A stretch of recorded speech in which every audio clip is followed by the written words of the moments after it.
Banco dos Abrolhos ele é o maior complexo coralíneo do Atlântico Sul. Ele tem uma área de aproximadamente 46 mil quilômetros quadrados entre o sul do estado da Bahia e o norte do estado do Espírito Santo. Essa imensa área é a região conhecida como zona fótica, na qual a luz penetra e que permite que os organismos possam fazer fotossíntese e se desenvolver.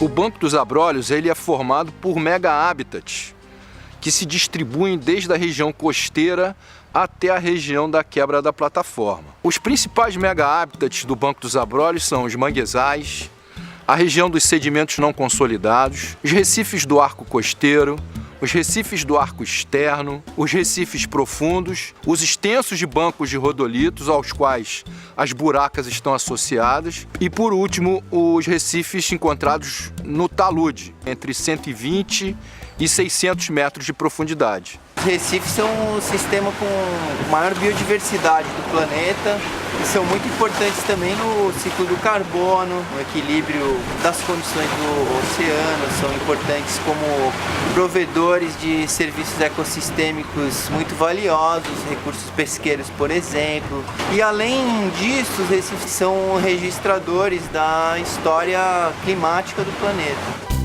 A Rede Abrolhos ela integra iniciativas interinstitucionais com o objetivo de caracterizar, descrever e monitorar os diferentes hábitats do Banco dos Abrolhos. Na nossa equipe temos profissionais da área de ciências do mar de diferentes formações e temos hoje cerca de 15 pesquisadores e mais de 50 alunos de pós-graduação, de mestrado e doutorado atuando diretamente para o atingimento dos objetivos da rede. A cidade de Caravelas, no sul da Bahia, é o nosso ponto de partida para a realização das expedições aos diferentes mega-hábitats do Banco dos Abrolhos.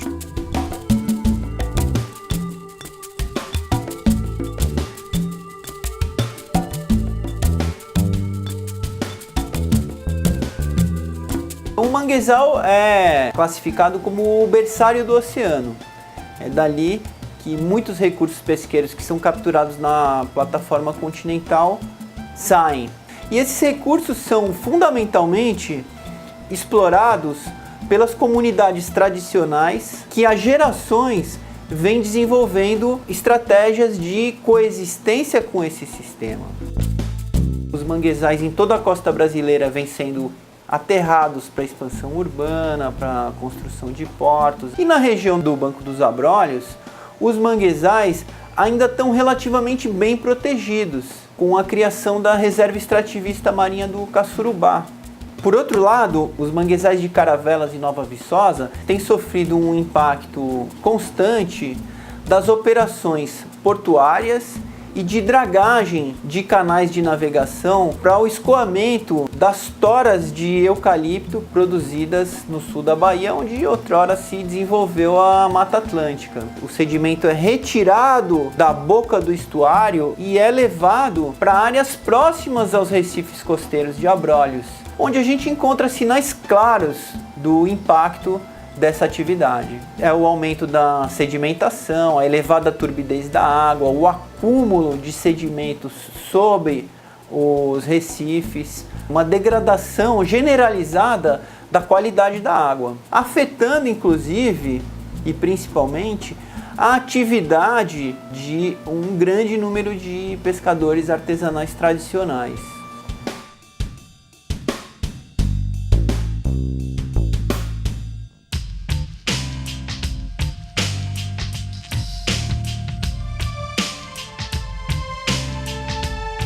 A gente está começando a operação hoje aqui no arco costeiro dos recifes de Abrolhos, no recife chamado Parcel das Paredes, que é um recife também enorme.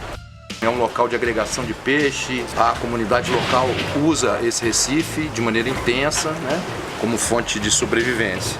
Aqui é um dos pontos do nosso monitoramento.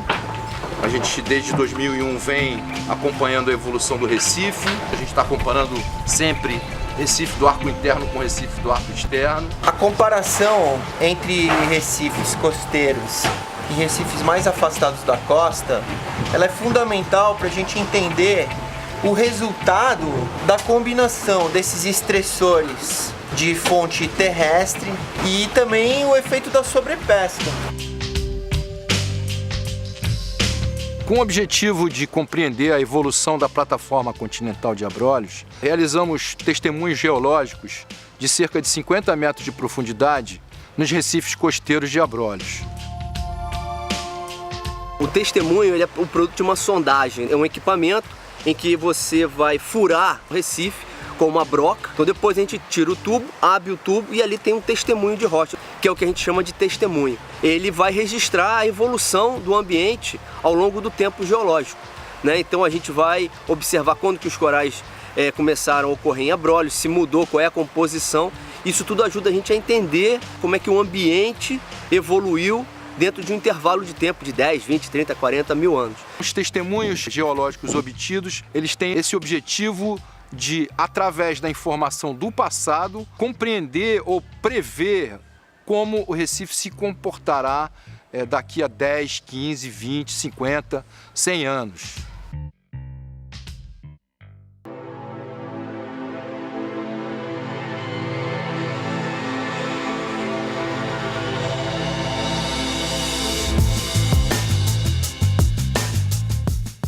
O Parque Nacional Marinho dos Abrolhos, a principal função é proteger uma área representativa do Banco dos Abrolhos, que é uma região de especial relevância para a conservação da biodiversidade na costa brasileira. Atualmente, o parque protege cerca de 2% desse Banco dos Abrolhos em 2 polígonos principais, a área do Parcel e do Arquipélago dos Abrolhos, e o outro polígono corresponde ao Recife das Timbebas. Abrolhos foi muito importante aqui para a pesca, para proteger as formações de Recife e principalmente os peixes, né? Chega essas beiras desse coral aqui dentro, você precisa ver o que é badejo aí. É muito. É por isso que ainda dá muito peixe para a área de terra, por causa do parque aqui. Se não fosse o parque, não tinha mais nada também. Estamos aí com cerca de 1.300 minutos de mergulho. A gente registrou cerca de 70 espécies de peixe durante essa semana. E o que chama muito a atenção é a grande biomassa que a gente encontra dentro da região protegida do Parque Nacional Marinho dos Abrolhos. Desde 2000 que a gente vem realizando contagens de peixes dentro das áreas protegidas, fora das áreas protegidas, em áreas mais próximas da costa, áreas mais afastadas da costa. E esse monitoramento foi delineado originalmente para exatamente avaliar a efetividade dessas áreas protegidas. No ano de 2014 foi publicada a última avaliação do estado de conservação dos peixes marinhos da costa brasileira e houve um aumento considerável no número de espécies de peixes ameaçadas de extinção. O Banco dos Abrolhos abriga uma parcela importante dessas espécies, incluindo garopas, badejos e muitos tubarões e raias. Então, os esforços de conservação em Abrolhos vão ajudar de forma significativa a recuperação desse conjunto de espécies ameaçadas. O meu projeto de doutorado é com a utilização de uma metodologia de filmagem subaquática com isca para atrair os peixes para o campo de visão das câmeras e assim conseguir fazer registro tanto de abundância quanto da riqueza de espécies e também da biomassa. De acordo com as nossas análises preliminares, a biomassa é maior dentro do Parque Nacional Marinho de Abrolhos do que nas regiões que mostramos fora. Nosso trabalho mostrou que a quantidade de peixes não só aumenta dentro da área protegida, mas também em áreas desprotegidas adjacentes, um efeito chamado de efeito de transbordamento. Num passado não muito distante, os peixes predadores já apresentaram uma maior abundância. A pesca, de alguma forma, se direcionou para grandes herbívoros, como o budião azul, que hoje representa um dos principais recursos pesqueiros explorados na região do Banco dos Abrolhos. A biomassa de budiões, particularmente do budião azul, representa mais de 30% de toda a biomassa de peixes recifais no Banco dos Abrolhos. Os budiões eles apresentam um papel muito importante na remoção de algas. Eles mantêm então o substrato limpo, fazendo com que os corais consigam crescer livres da competição com as algas.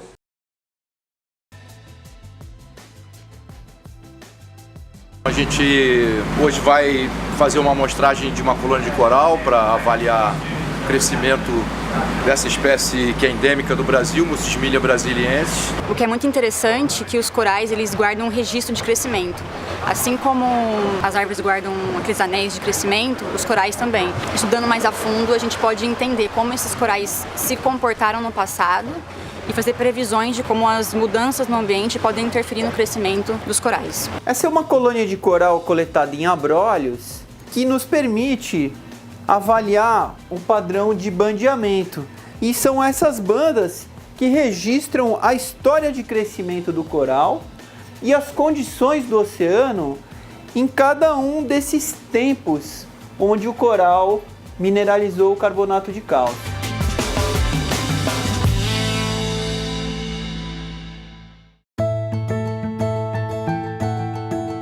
9h30 da manhã, a gente está indo para o segundo mergulho já aqui dentro do Parque Nacional Marinho dos Abrolhos. Vamos continuar no trabalho de fotografia, filmagem científica e coleta de alguns exemplares de grupos zoológicos e vegetais pouco estudados nessa região, como assídeas, briozoários, esponjas e algas calcárias coralináceas. Hoje está trabalhando aqui nos recifes do arquipélago. A gente tem bancos de gramas marinhas, onde as tartarugas pastam.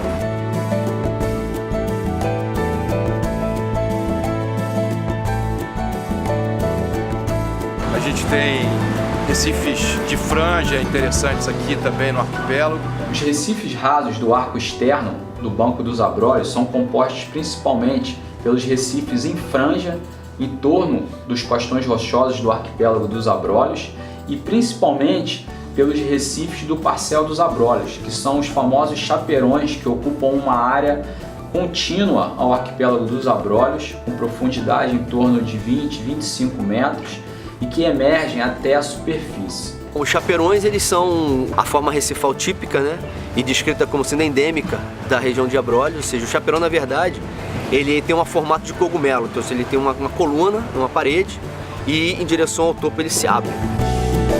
São estruturas que variam de 5, 10 e até 25 metros de altura. E essas estruturas chegam à superfície. Nessa porção mais superficial está associada a uma riqueza muito alta de espécies de corais, de algas, de esponjas e outros organismos. Abrolhos is very special from a reef point of view. It seems to be very different to a lot of the reefs that I've observed and worked on in my career.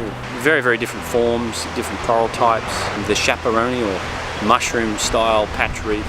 La estructura de los chaperones es una estructura única, yo no he visto en ninguna otra parte del mundo y probablemente la explicación más sencilla en la que no hay huracanes y no hay tormentas importantes que sea capaz de destruir la bioconstrucción.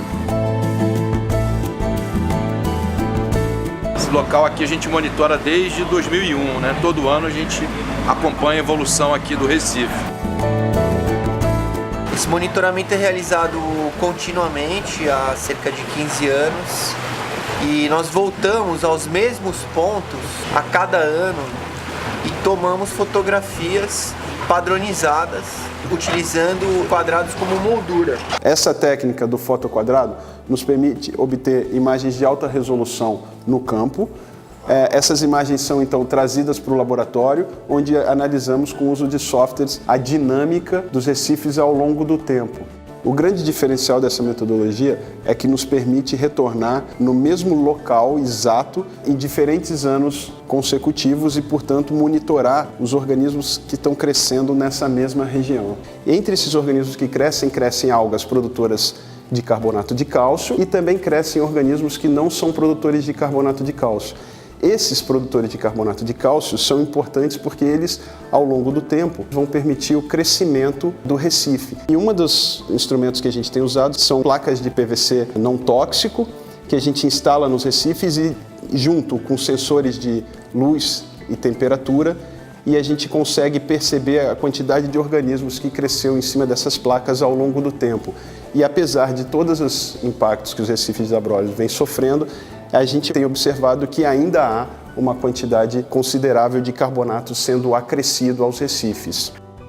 Nós estamos interessados em saber sobre o processo de formação dos recifes coralinos. E este processo acontece sobre um delicado equilíbrio entre acreção e erosão. A erosão, que pode acontecer fisicamente, quimicamente ou biologicamente, dentre os organismos que fazem essa parte biológica, as esponjas perfurantes são um dos principais responsáveis. Nós coletamos água de dentro de uma esponja perfurante e nosso objetivo é isolar microchips carbonáticos que as esponjas perfurantes descolam do substrato recifal. E além disso, nós coletamos lá no fundo o sedimento.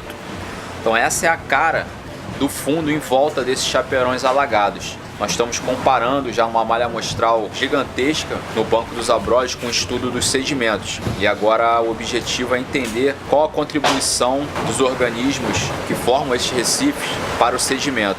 Desde a década de 80, com o início da implantação do parque, várias pesquisas foram desenvolvidas na área e vêm revelando informações muito importantes.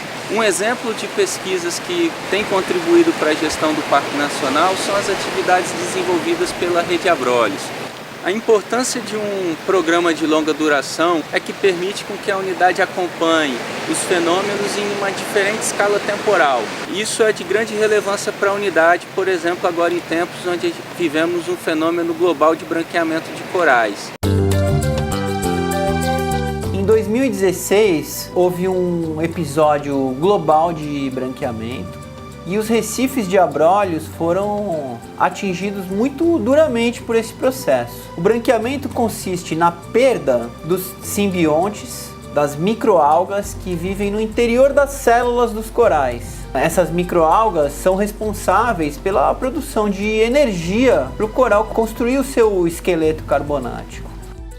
O que dá a cor ao coral são as microalgas associadas, que recebem um nome genérico de zooxantelas. Quando esses organismos são expulsos ou saem dos tecidos, pelos mais diferentes motivos, mas principalmente pela ação de estressores ambientais, como por exemplo o aumento da temperatura, a acidificação dos oceanos, a interação com outros micro-organismos presentes no coral, o processo de branqueamento pode ocorrer. Se o coral passar muito tempo sem zooxantela, que é responsável pela nutrição do coral, o coral morre, o coral entra em necrose tecidual. Quem causa essa necrose tecidual? Também são os próprios micróbios.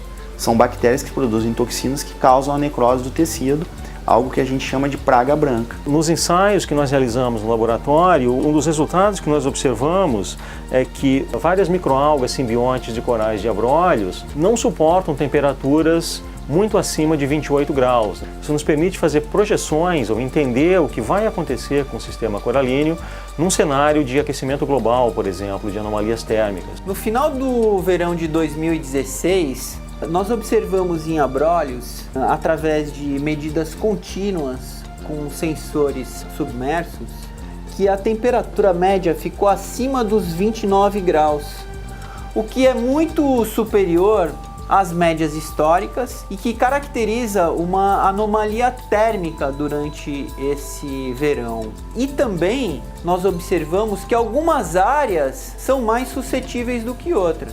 Nos recifes que estão já sofrendo mais impacto de atividades humanas, eles acabam sendo menos resilientes a esses episódios de anomalia.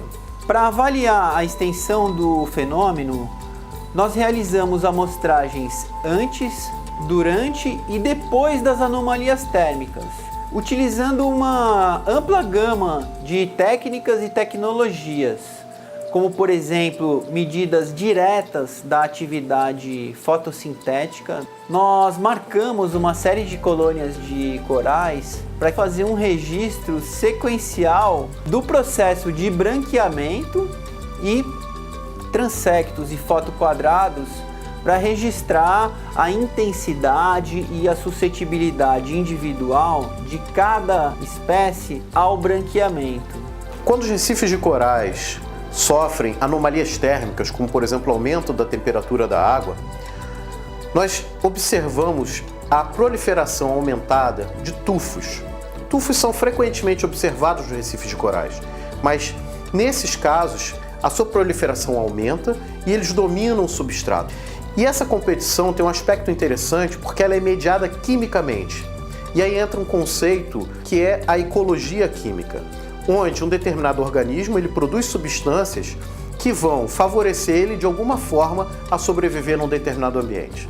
No caso específico dos tufos, esses organismos que o compõem, principalmente as cianobactérias, produzem substâncias que são tóxicas para os corais, os quais por sua vez sofrem mais danos. Essas algas, essas cianobactérias, elas são chamadas organismos oportunistas. Elas conseguem colonizar rápido o substrato. Enquanto que os organismos coralíneos, algas calcárias, corais, eles são mais especializados, eles precisam de condições mais específicas, como temperatura um pouco mais baixa, intensidade luminosa um pouco menor, para poder se desenvolver.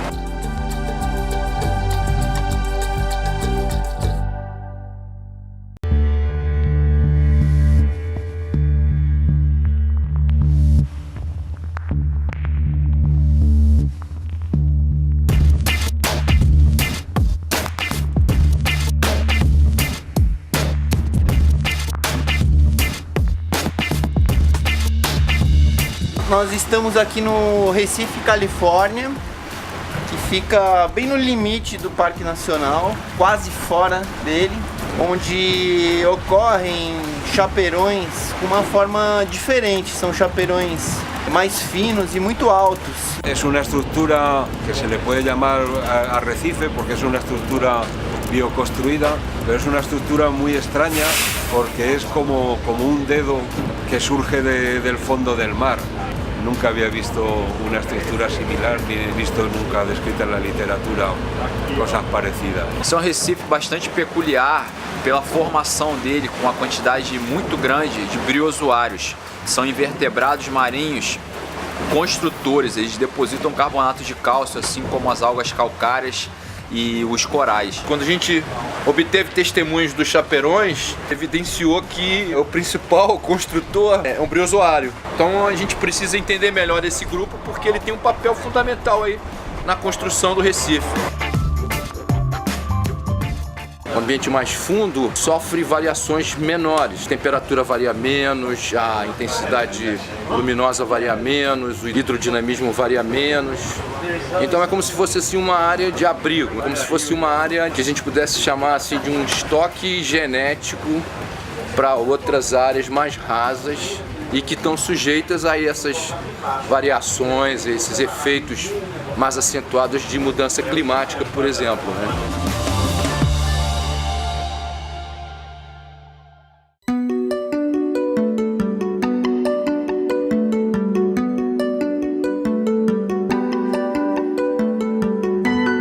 No Banco dos Abrolhos a gente encontra os maiores bancos de rodolitos no mundo. Ele ocupa uma área aproximada de 20 mil quilômetros quadrados.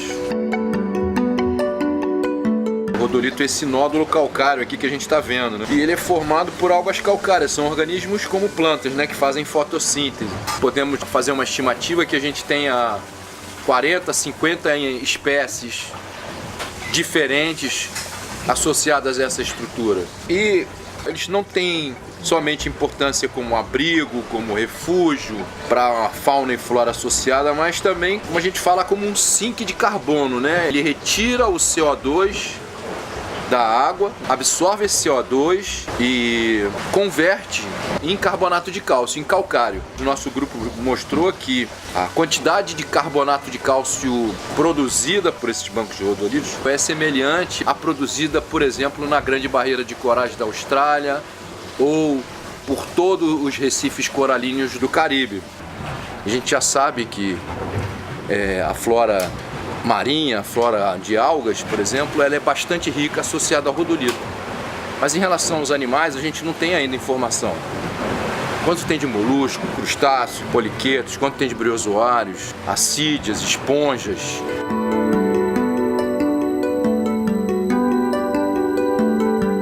Esse é um exemplo clássico da interação entre as esponjas e os rodolitos.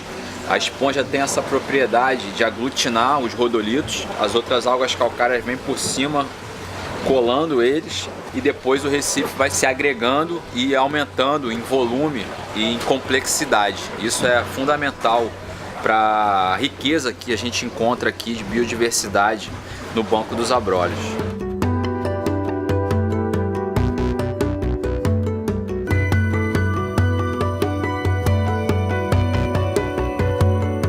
Nós estamos na buraca, né? Uma das buracas que a gente chama de buraca rasa. A buraca é uma estrutura na forma de cup shape, né? Que a gente chama, seria uma taça. Está a cerca de 25 metros na superfície do fundo e o fundo dessa buraca está a cerca de 42 metros. Nesse caso aqui, o fundo da buraca ela marca mais ou menos 20 mil anos de idade. Então é uma feição bastante interessante e importante, né? Porque é uma região de agregação de biomassa, é um pesqueiro conhecido pelos pescadores locais aqui. E essa é a mais rasa que a gente já mapeou. A mais funda que a gente mapeou tem 58 metros de profundidade na superfície e 90 metros no fundo. O fundo aqui com os rodolitos está associado com as algas, né? Com macroalgas também, e essas macroalgas elas acabam também ocupando o fundo da buraca, então elas vão se decompondo e aí elas emergem, vamos dizer assim, e tá esse cheiro característico e essa ocorrência delas aqui em cima, você pode ver aqui, marca o ponto da buraca propriamente dito. Há mais ou menos 10 anos atrás, identificamos ali onde poderia ser uma das buracas e fizemos o primeiro mergulho. Primeira vez que alguém desceu e que fez imagens, né, do lugar, foi naquela expedição. No meu trabalho como cinegrafista eu já viajei bastante, né, pela costa do Brasil todo, por vários lugares do mundo. E eu posso dizer que essas buracas dessa forma, né, apesar de existirem dolinas como essa em outros lugares do mundo, eu também nunca mergulhei em nada como acontece aqui.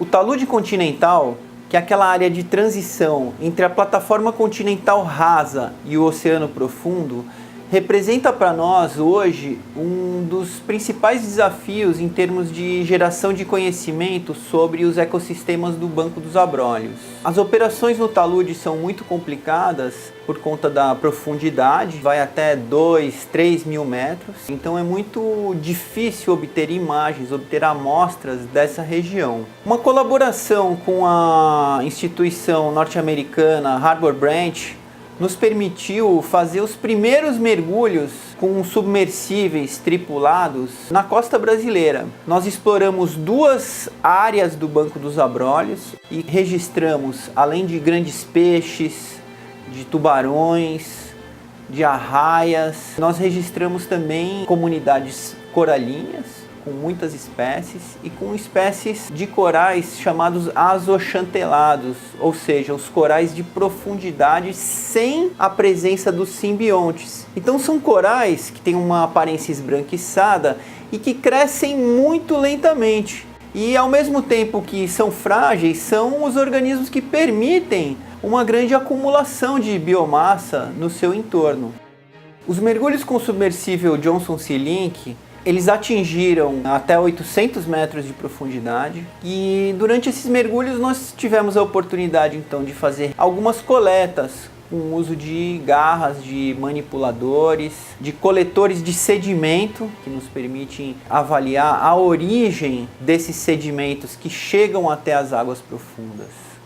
As imagens que são obtidas com o submersível elas contam com 2 feixes de lasers que servem para que nós estimemos o tamanho dos peixes, o tamanho dos organismos. O submersível inicia a sua operação nas maiores profundidades e vai subindo pelo talude e é impressionante a feição geomorfológica dessa área, composta basicamente por paredes com centenas de metros de altura e inclinadas. Merece destaque o registro de algas fazendo fotossíntese em grandes profundidades.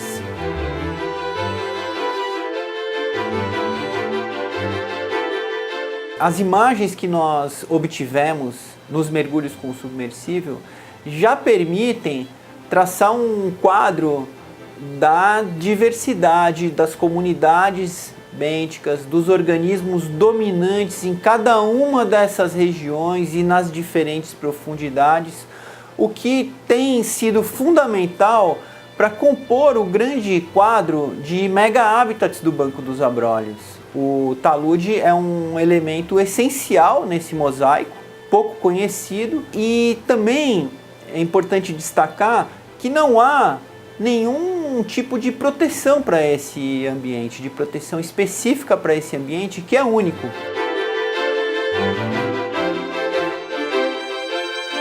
Recife coralíneo é o ecossistema do planeta mais ameaçado pela sua fragilidade, pela sua complexidade e pelo número de estressores que estão agindo sobre ele. Sobrepesca, aumento da temperatura, emissão de CO2, acidificação. Então você está adicionando fatores que vão determinar a degradação acentuada e acelerada dos recifes coralinos. A nossa expectativa com esse monitoramento de longo prazo não é apenas gerar conhecimento sobre a evolução dos recifes e sobre a dinâmica do ecossistema, mas é fundamentalmente fornecer aos gestores elementos para que possam ser tomadas medidas de conservação. Menos de 2% da área do Banco dos Abrolhos está incluída em unidades de conservação. Além disso, apenas parte dos mega habitats de abrolhos tem algum tipo de proteção. Os bancos de rodolitos, as buracas, os recifes mesofóticos não têm qualquer parcela de suas áreas protegidas. O Brasil é o primeiro signatário da Convenção da Biodiversidade e assumiu o compromisso como nação a ter pelo menos 10% de suas áreas marinhas protegidas até 2020. Hoje, em 2016, são menos de 2%. Temos, portanto, menos de 4 anos para ampliar nossa área de áreas protegidas. Esperamos que a nossa atuação na caracterização, descrição, monitoramento dos ambientes marinhos de abrolhos possa ser utilizada como ferramenta para a criação e ampliação de novas áreas marinhas protegidas na região.